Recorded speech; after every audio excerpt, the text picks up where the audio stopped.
So good morning, welcome. My name is Rob Newman. This is another live stream presentation of Should I Incorporate My Property Portfolio? Got about 25 on today's call. This is live, and because it's live, there may be an interruption. I am expecting the most glamorous of things, a boiler engineer to turn up at home today to fix a boiler. So forgive me if we have to pause during proceedings. Things will resume. If you're watching this on the catch-up recording on YouTube, I will edit out any gaps that would appear in there. If you've got any questions, please do drop them down below on the live recording. I will attempt to answer them as we go along. If you watching this on catch-up and have any questions, please do shout out me at inquiries@uk-ccm.com. That's inquiries@uk-ccm.com. To introduce myself, for those who don't know, I am the tax partner of a firm of accountants based in Lancashire. We look after owner-managed businesses up to about £10 million of turnover, and we have loads and loads and loads of landlords, landlording being a particularly popular thing, and principally who this webinar is aimed at. You're not going to get my beautiful face through most of this. I do have slides, although I probably will appear in the top right-hand corner. There is always that transition bit as I share the screen. That's going to happen now. Forgive me as I do. Okay, here we go. Should I slideshow from the beginning? There we are. Should I incorporate my buy-to-let portfolio August 2021? Well, this has been hugely topical for us since summer of 2015 when this was first started to be announced. Most people got particularly interested in 2017 as it started to kick by April 2020. That's the last tax return that most people will have done. You are now really feeling the effects of the restriction on the tax relief provided for mortgage interest.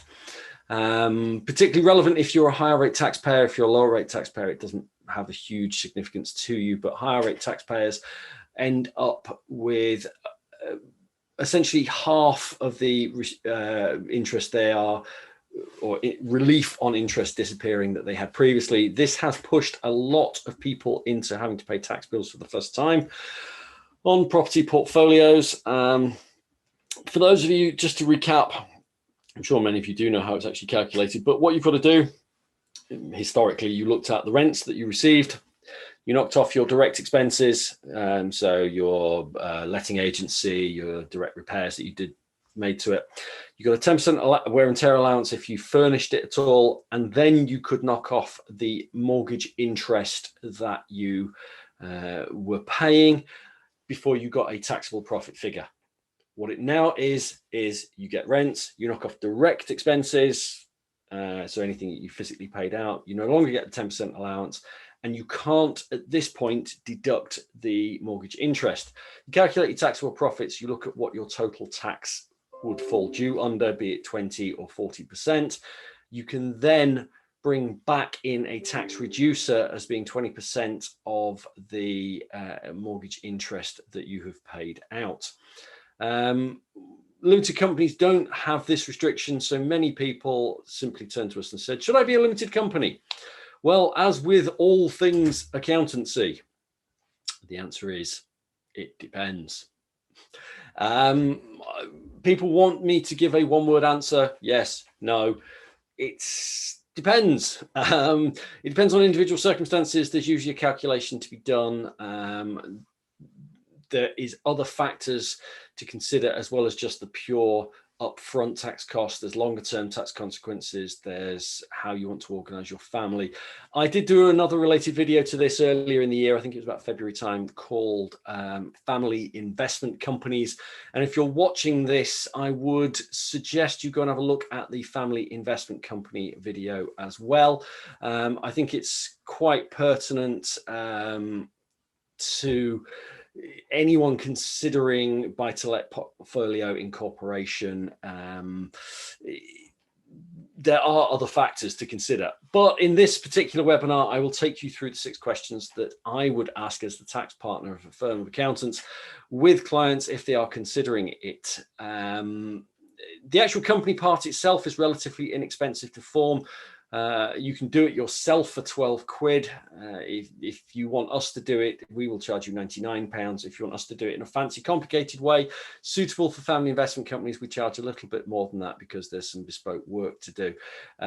However, before you rush out and buy a company and say, haha, I'm now in buy-to-let, there is things to consider. In no particular order, they are: what are the properties worth? The first thing to consider is, what are the properties actually going to be worth? There's two tax parts to incorporating a property portfolio. The first of which is the one I'm talking of on this slide, and is the reason most of these don't progress. I must have spoken with 200 people over the last 4 years about incorporating property, and whenever we get to this bit, this is where it usually stops.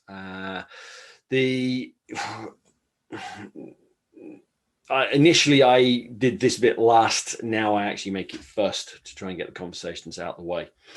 If you incorporate a property portfolio, you are changing the ownership of it. You are moving the ownership of the property from you and your partner, or whoever you hold the property with, in personal names, to that of a limited company. A limited company being a separate legal identity to you. It has a birth certificate in law. It's called a certificate of incorporation. It is wholly different to you. By moving the ownership of the property, you must convey it formally through solicitors, as you would if you were buying it from a third party. That has a lot of time, effort, energy, and expense. And the biggest expense that comes with that is the stamp duty land tax, the SDLT.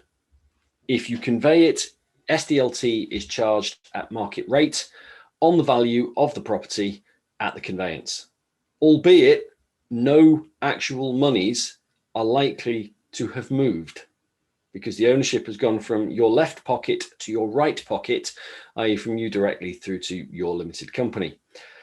There are a couple of things you could do to consider mitigating it. In many circumstances, they won't work. Certainly, a lot of the schemes don't work. The cost is going to be at least 3%. Depending on the value of the properties, it could be up to 15%. This can be substantial money. The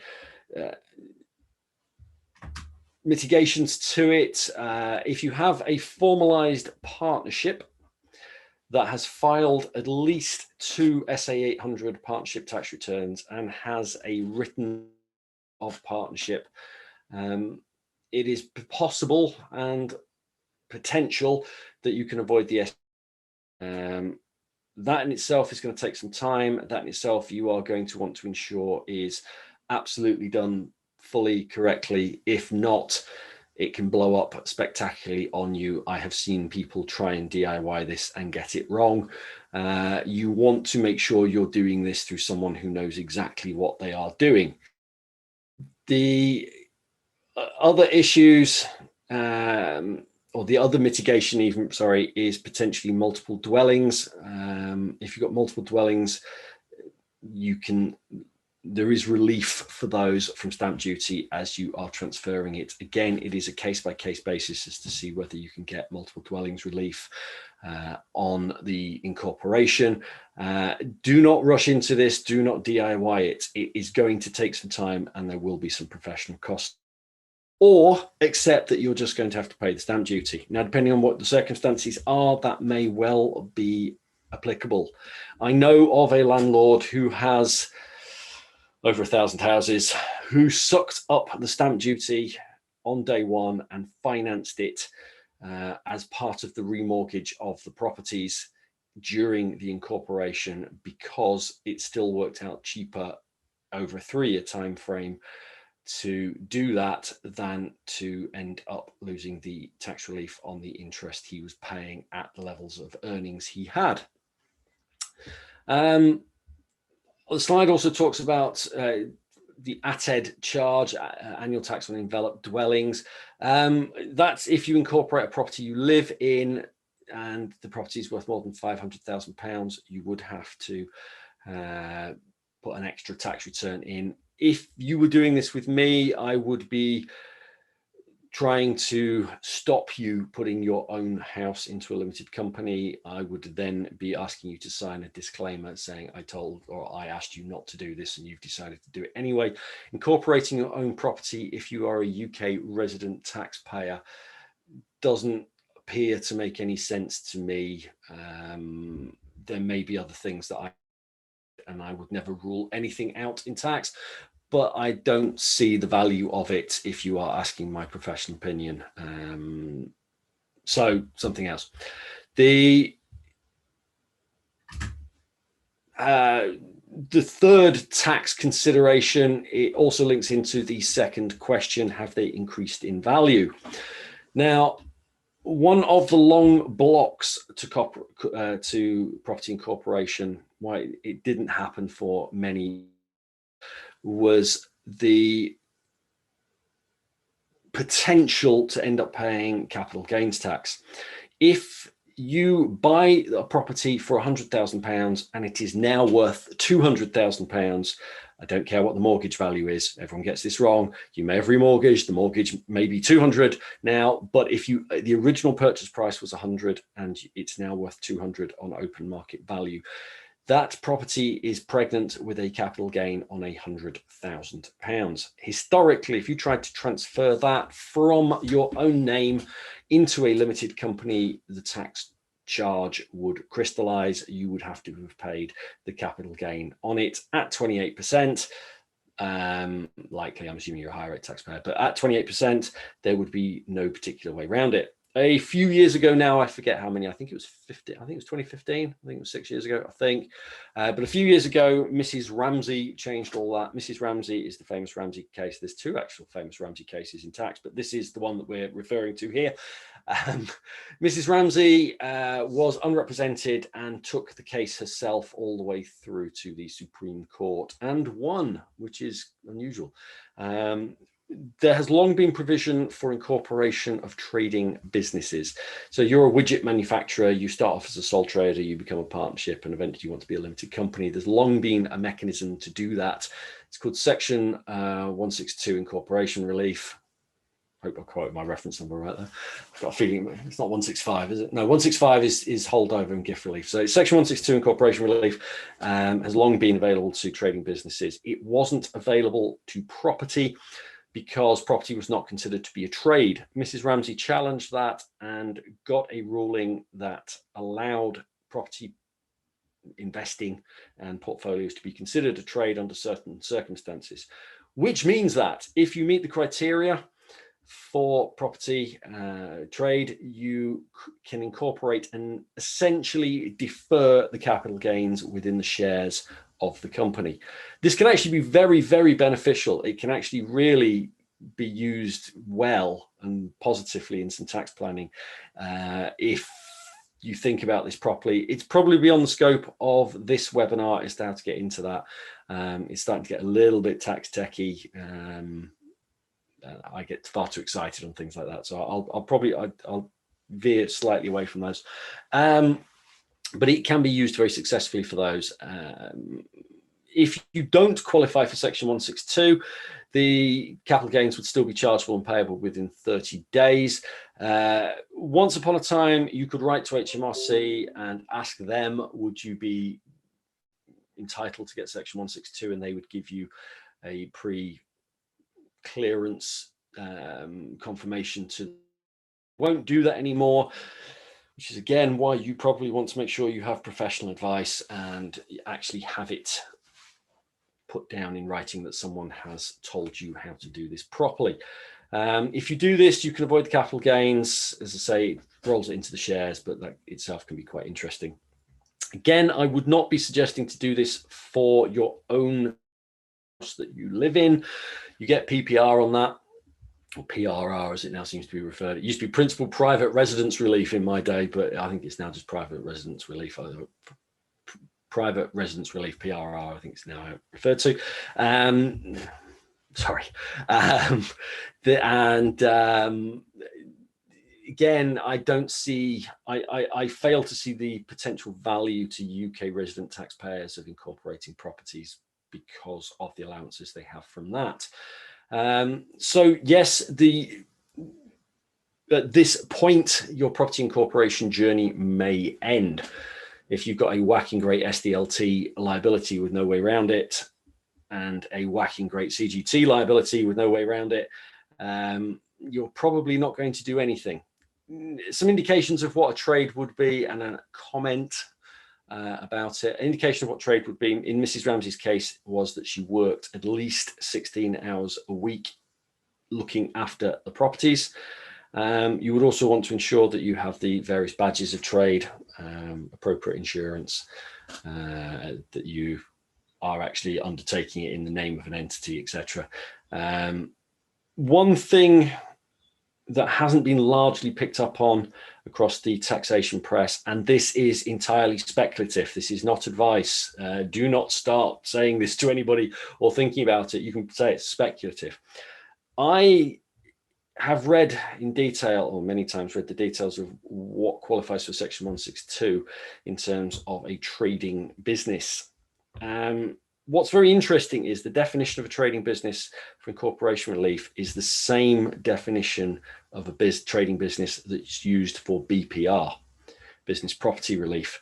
There is an argument I foresee that if you qualify for Section 162, you could also qualify for BPR. Nobody has made that argument. I am not going to do it. You need a large firm of accountants with very deep pockets who want to take a test case and make their name to start making that argument. But I'm very happy to share it with the community in the hopes that someone else will actually fight that test case. It's kind of a watch this space, certainly for me and anybody in tax. I think that could be very interesting. I also think potentially the government may just change the rules if it actually was to get through. So there are your first two considerations as to whether you should incorporate your buy-to-let portfolio. At this stage, I would another opinion, which is that if you are starting out on your buy-to-let journey, you probably want to start straight into a limited company.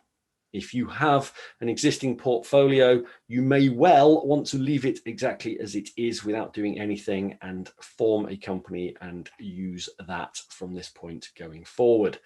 Again, that's very broad brush. It all depends on individual circumstances and what individuals need to do or planning to do, which I think probably or is covered in one of the slides. But question number 4, I think we're on. How many properties have you got? Yes, this was also one of my commentaries as to whether you got Section 162 relief. If you've got 1 or 2 properties, the chances are you don't work 16 hours a week in them, looking after them, and it's going to be much harder to show that you actually have a trade than if you've got, as my biggest landlord has, something like 2,000 properties. It's also the other way around, a trade-off in terms of the stamp duty. If you have recently purchased a property into your own name, decide that this isn't the way for you to do it, you want to move it into a limited company, you don't have a massive capital gain in there, and the stamp duty is minimal because there's only 1 or 2 properties, it may work the other way around, that you do incorporate. You see what I'm saying? Again, it depends on the individual circumstances. The more properties you have, the more likely it is that you will be running a business and therefore more likely to get 162. But potentially the higher the stamp duty costs are, and or the compliance costs of forming a partnership first and then moving into it. Again, I've put on their notes about the ATED declaration potential costs. I would be encouraging you not to have an ATED. Something else to consider in terms of this is costs ongoing. You do have more compliance costs if you operate as a limited company. There is no way around that. The more compliance costs, as the accountant, I'm going, fantastic. You have more things to do. Mainly you have company's house returns and accounts to file. They're not horrific. I do cover costs, certainly if you're using myself, later in this presentation, but it's something to take into consideration. Question 5, I think it is, one that often goes wrong. Have you spoken with your mortgage provider? If you move the ownership of the properties from you personally to a limited company, you must remortgage. I'll caveat that in a moment for those of you who may be arguing with me. You know who you are. A mortgage is specific to an individual legal entity. If you try and move the property, the underlying property, to a limited company, you are potentially committing mortgage fraud. The chances are the mortgage company will block it anyway. They'll find out that you're doing it and block it anyway. And if they don't, you could end up in a whole world of pain and misery. It's like those people that I have seen both ways around, have buy-to-let mortgages and move into the property, and also have residential mortgages and have them out on buy-to-let. All of it is a potential minefield. We are, as a firm of accountants, not authorized and regulated for mortgage advice, but we do have an associated firm that is. Please do speak to your friendly mortgage broker. If you don't have one, let me know.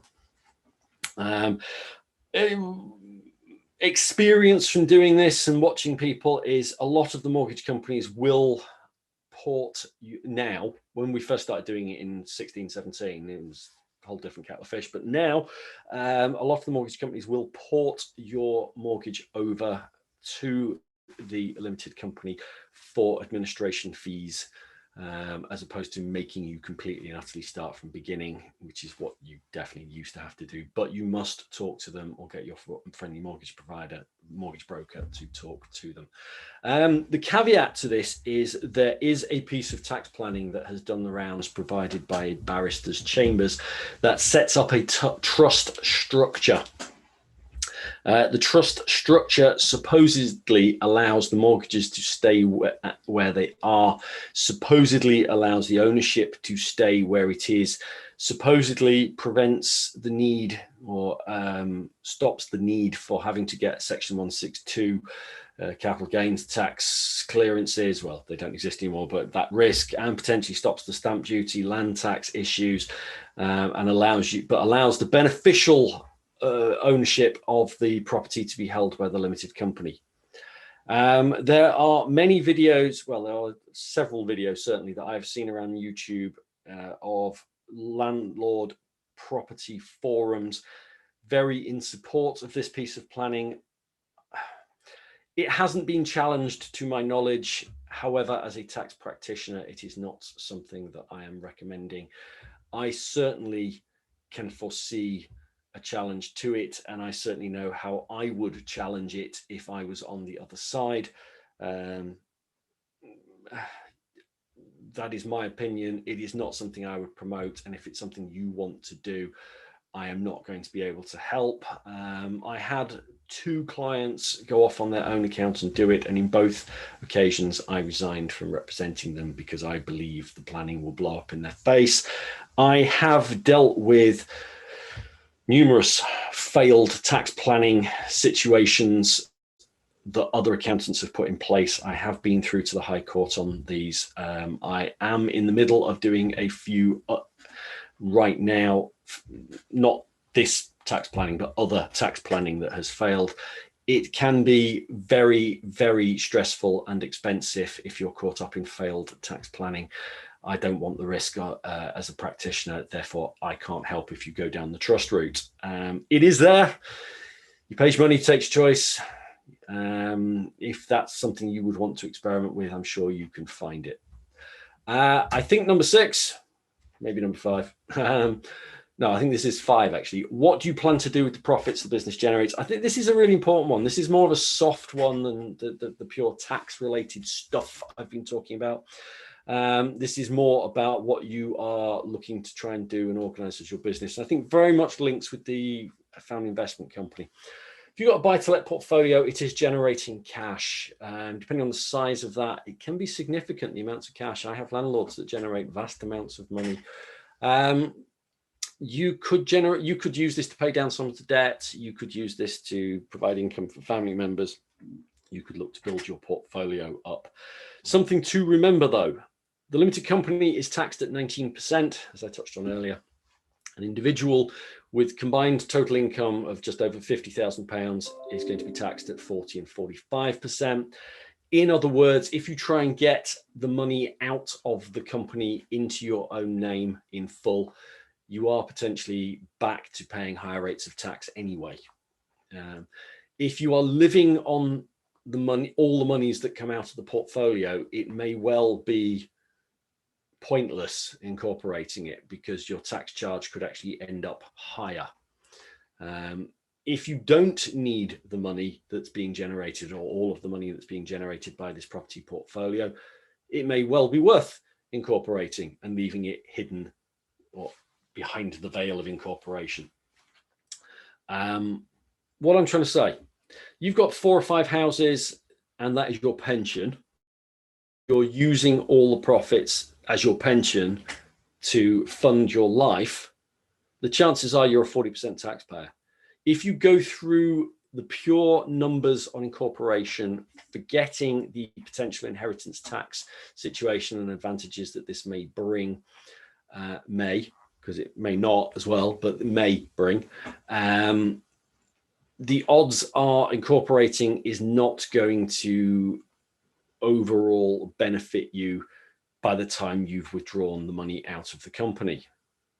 If you've got 6 houses and you're looking to turn that into 100 houses and you're not using the cash at all, the odds are the incorporation will benefit you. If you've got 10,000 houses and more money than you can spend, the odds are the incorporation is going to benefit you. It all depends what you're planning to do. Being long-term as well, as I say, you've got a lot of potential inheritance tax advantages of being within the company. Even for getting BPR, you can get into making potentially exempt transfers and getting assets out of your estate. But if that portfolio is built on purely interest-only debt and you have no intention of paying it down, again, there's no real inheritance tax issue to be had. And I would be more inclined to be saying to you that the incorporation is of less value to you than if you are looking to pay it all down and end up with a unencumbered portfolio that you want to pass on to a future generation. This is why it's almost impossible for me to say I can't X, Y, or Z. It's almost impossible for me to be able to actually give you a definitive as to what is the right way of having a buy-to-let portfolio. I think we've I've touched on this one. This is the 6th question. What's your long-term objectives? I think that's something you have to give thought to as you make this decision. So many people go, I want to incorporate. And once you actually scratch the surface and get into it, they've got 2 houses funded entirely on interest-only mortgages, and they want the income that this is generating, and they are not looking to build a portfolio. In that circumstance, incorporation is probably not going to work in the way that the headlines may believe it is. But again, it's down to the individual circumstances. It's down to the individual situations. Do give your professional advisor, also others, the opportunity to at least talk to you about it. I know some accountants are still not doing this and still not into it. Certainly at CCM we are, which brings me to the costs. Costs as of August 21. If you want me to incorporate a existing buy-to-let property portfolio for you, I charge £2,000 upfront for the tax advice and £500 per property thereafter. So if you have 6 houses, that's going to cost you £5,000 in professional fees. Stamp duty, land tax will be charged at 3% on the whole transaction value, minimum, potentially more depending on the value of the properties. Conveyancing, we don't provide conveyancing, but I know where you can get it done for 650 quid per property plus disbursements if you're going from you to you. There is the ongoing costs of preparing the accounts for the corporation tax return. This is based on the number of properties and is 250 quid per property. So again, if you've got 6 properties, you're looking at another £1,500 a year in compliance costs. If finance is needed for the upfront costs, so if you need to finance the stamp duty land tax because you are not a partnership and you want to do this quickly, it says we, it's not actually we. Once upon a time, we did do it. We did have the license for commercial finance, and I've copied this slide from somewhere else. But it is charged as a 3% arrangement fee by the lender we can introduce you to, and an 8% per annum interest charge. You would be looking to try and pay that off quickly unless you are rolling into your mortgage.